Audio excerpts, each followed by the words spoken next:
روک دیے، پھل روک دیے باہر سے، ضروری تو نہیں ہے کہ ہم باہر کے ہی پھل کھائیں رہے۔ اس میں پھر آپ دیکھیں کہ ہم نے مثال کے طور پہ وہ امپورٹڈ فش وغیرہ روک دی تھی، لیکن پھر بھی یہاں پہ آپ کو سیمن وغیرہ ملتی ہے، اس کا مطلب ہے کہ وہ گرین چینل سے بھی آ جاتی ہے اللہ کی مہربانی سے۔ لیکن اب ہم نے وہ سب چیزیں کھول دی ہیں، لیکن ہم نے کس چیز پہ؟ ابھی نئی گاڑیوں کے اوپر ہم نے بین لگایا کہ باہر سے آپ گاڑی نہیں لے سکتے۔ اس میں کوئی اتنی بڑی بات تو نہیں ہے، میرے خیال سے کچھ عرصے تک ہم بغیر گاڑی کے تو رہ سکتے ہیں، ٹھیک ہے۔ اسی طرح ہم نے سی کے ڈی کٹس کو میں نے عادی کر دی کہ جو گاڑی والے تھے اب 30 سال سے پاکستان میں کام کرتے ہیں، 1 روپے کا ایکسپورٹ نہیں کرتے۔ تو میں ان سے یہی کہتا ہوں کہ میں بھائی اتنے پیسے کہاں سے لے کر آؤں گا؟ تم ہر سال $2 بلین مجھ سے مانگ رہے ہوتے ہو امپورٹ کرنے کے، لیکن 1 روپے کا ایکسپورٹ نہیں کرتے، میں کیا کروں گا؟ کل میرے پاس دودھ کی کمپنیز آئی تھیں، وہ پیکیجنگ لے کر کہ یار ہماری پیکیجنگ رہ جائے گی، $2 ملین کا ہم کو دینے دو امپورٹ کا۔ میں کہا تم کتنا ایکسپورٹ کرتے ہو؟ بولے بیسکلی ایک کمپنی پیکیجنگ کرتی ہے لیکن باقی کچھ ایکسپورٹ نہیں کرتے، حالانکہ دودھ بنتا ہے، جوس بنتے ہیں، دوسری چیزیں ہوتی ہیں۔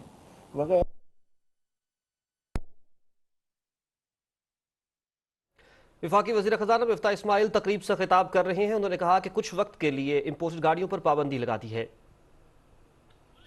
وفاقی وزیر خزانہ مفتاح اسماعیل تقریب سے خطاب کر رہے ہیں۔ آپ کو بتائیں کہ وفاقی وزیر خزانہ اس وقت اسلام آباد میں موجود ہے، جہاں پر ایک تقریب سے وہ خطاب کر رہے ہیں۔ اس دوران انہوں نے کہا کہ امپورٹس ہماری بہت زیادہ ہیں اور ایکسپورٹ کا حصہ جو ہے وہ بہت کم ہے۔ 2 بلین کی امپورٹس ہونے کے ساتھ ساتھ ایکسپورٹ نہ ہونا نقصان دہ ہے۔ 20% of Sindh's sugar cane, which is 10% of Pakistan sugar cane, تباہ ہو چکی ہے۔ آپ کا آدھے سے زیادہ انین کی کراپ تباہ ہو گئی ہے، پتہ نہیں کتنی مرچیں تباہ ہو گئی ہیں، کھجور پوری تباہ ہو گئی ہے، all of that stuff۔ تو مجھے یہ چیزیں امپورٹ کرنی ہوں گی۔ Cotton obviously will import from wherever۔ پیاز اور ٹماٹر امپورٹ کر رہے ہیں، چین بھی بھیج رہا ہے آپ کو، افغانستان نے بھیجا ہے، تو لیکن پیسے لگتے ہیں اس کے۔ تو اب میں کیا کروں؟ میں تو یہ پیسے جو میرے پاس رکھے ہوئے ہیں اس سے میں ڈاٹ سروسنگ کروں گا اوبویسلی، اور پیسوں سے ان چیزوں کو امپورٹ کروں گا، ایڈیبل آئل کو امپورٹ کروں گا۔ ہم کا آئل سیڈ بھی تباہ ہوئے ہیں۔ میں اس وقت یہ مرسڈیزیں امپورٹ نہیں کروں گا تو چل جائے گا، میرے خیال سے 1 سال چل سکتے ہیں بغیر اس کے، اللہ نے چاہا تو ہمت دے گا انشاءاللہ اللہ ہم کو، تو 1 سال بغیر مرسڈیز کے، برانڈ نیو مرسڈیز کے نکال لیں گے، شاید تھوڑی گاڑیاں بھی کم ہو جائیں گی، لیکن اللہ کرے گا تو میں نے اس میں فوراً امپورٹ، تو اللہ کرے گا تو یہ تھوڑی سی جو تکلیف ہوگی ہمارے امپورٹرز کو، وہ شاید تھوڑا ایکسپورٹ کی طرف راغب ہو جائیں گے، تو جتنا ایکسپورٹ کریں گے اس کے اندر سامنے فوراً ان کو اجازت دیں گے۔ ایکسپورٹرز کو اللہ نے چاہا تو کوئی کہیں پر بھی مشکل آئی ہے تو میں نے فوراً کیا، اور میں نے اس کے بعد میں موٹر سائیکلیں روکی ہوئی تھی، میں نے وہ بھی کھول دی کہ چلو غریب لوگوں کی موٹر سائیکلوں کو میں نہیں روک رہا، پروڈکشن نہیں روک رہا ہوں پاکستان میں، لیکن گاڑی وغیرہ کے اندر تھوڑا سا تو اگر آپ مجھے روک دیں گے، اور جب اللہ نے ہم کو پاکستان کو اپنے پیروں پہ کھڑا کر دیا صحیح طریقے سے، پھر ہم بالکل انشاءاللہ تعالیٰ وہ چیزیں دے دیں گے۔ تو یہ ہماری کوشش ہے۔ مہنگائی بہت بڑھ گئی ہے، میں 2 منٹ آپ سے معذرت کے ساتھ لوں گا، میں بہت لمبی بات کر چکا ہوں۔ ہماری یہ مہنگائی بہت بڑھ گئی ہے۔ فلڈ کے بعد، فلڈ سے پہلے ہمارے سب سے بڑا پریشانی مہنگائی تھی، فلڈ کے بعد نمبر 2 مہنگائی پریشانی ہے۔ یہ مہنگائی کے 3 کمپوننٹس ہیں، انرجی، فوڈ اور کور۔ تو کور بھی 12-13% ہو گیا ہے، which is sort of not good, مطلب کور I want to come back to 8-9%، جس سے ڈیویلیویشن کا بڑا تعلق ہوتا ہے۔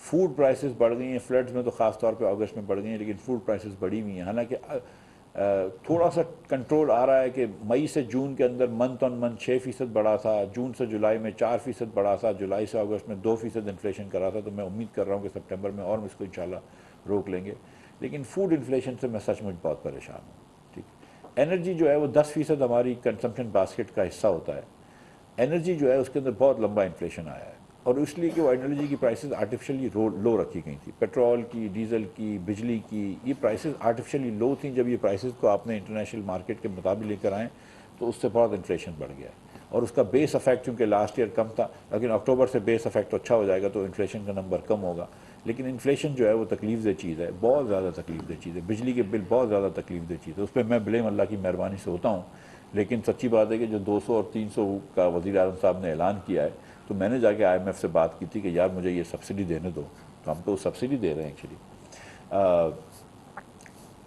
لیکن ایک بات میں یہ سمجھتا ہوں کہ جو پچھلے دور حکومت میں کوئی کام نہیں ہوا ٹرانسمیشن اینڈ ڈسٹریبیوشن لاسز پہ، اور کوئی کام نہیں ہوا بل کلیکشن پہ، وہ کام اگر ہم کر لیں اور بجلی کی انیفیشنسیز کم کر لیں، کیونکہ ہم IMF آپ سے یہ کہتا ہے، ورلڈ بینک کہتا ہے کہ اپنے پورے پیسے پورے کر لو، لیکن اس کا مطلب ہے کہ جو انفیشنسی ہے وہ بھی کنزیومر پر ڈال دیتے ہیں، تو وہ صحیح نہیں ہے۔ تو میرے خیال سے اب یہ بجلی کا محکمے والے جو وزیر اور جو سیکٹری ہیں وہ اتنے قابل لوگ ہیں انشاءاللہ تعالیٰ کہ وہ اس کو بہتر کر لیں گے۔